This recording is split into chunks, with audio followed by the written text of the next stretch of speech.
Hi, Wyoming. I'm Harriet Hageman, your representative in Congress. While this was a short week in D.C., it was full of big wins for Wyoming, and none of them was bigger than the withdrawal of the New York Stock Exchange's proposed Natural Asset Companies rule. This Wednesday, the Securities and Exchange Commission announced that the NAC rule was no longer under consideration. This is a massive victory for Wyoming, ranchers, loggers, miners, energy producers, energy users, recreators, hunters and anglers, and American national security, as well as the millions of others who enjoy our beautiful public lands each year.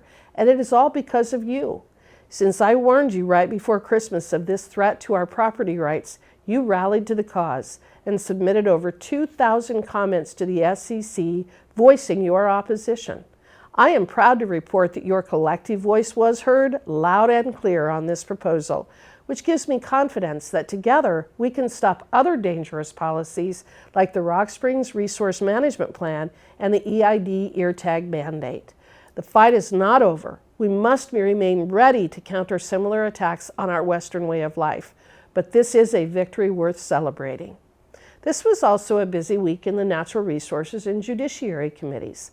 On Wednesday, my Energy Poverty Prevention and Accountability Act and my bill allowing federally recognized tribes to enter 99-year leases were passed by the Natural Resources Committee.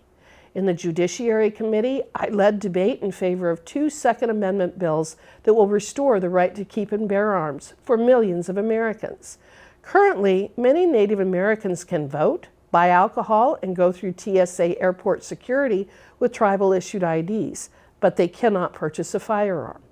In a similar case, hundreds of thousands of active duty military members and their families, permanent RV travelers, and many other Americans cannot purchase a firearm because they do not have a typical permanent residential address.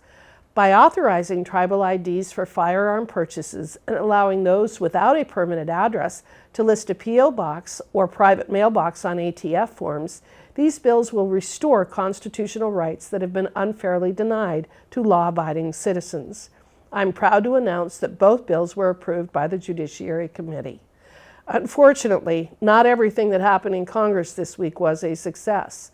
Despite widespread bipartisan opposition, the House of Representatives approved yet another short-term continuing resolution to prolong Pelosi-level COVID-era government spending with no changes to our border security.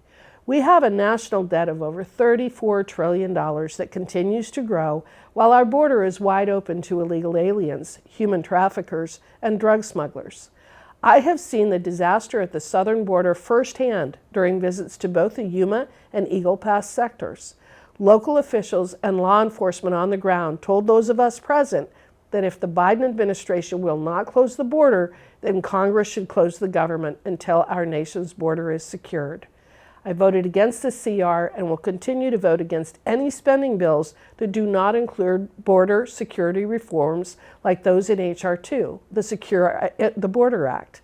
Unfortunately, I don't have enough time to report on all my activities in this video, so please subscribe to my newsletter, The Wyoming Roundup, to receive weekly updates on what's happening in Congress, upcoming events in Wyoming, information on recent votes I've taken, and so much more.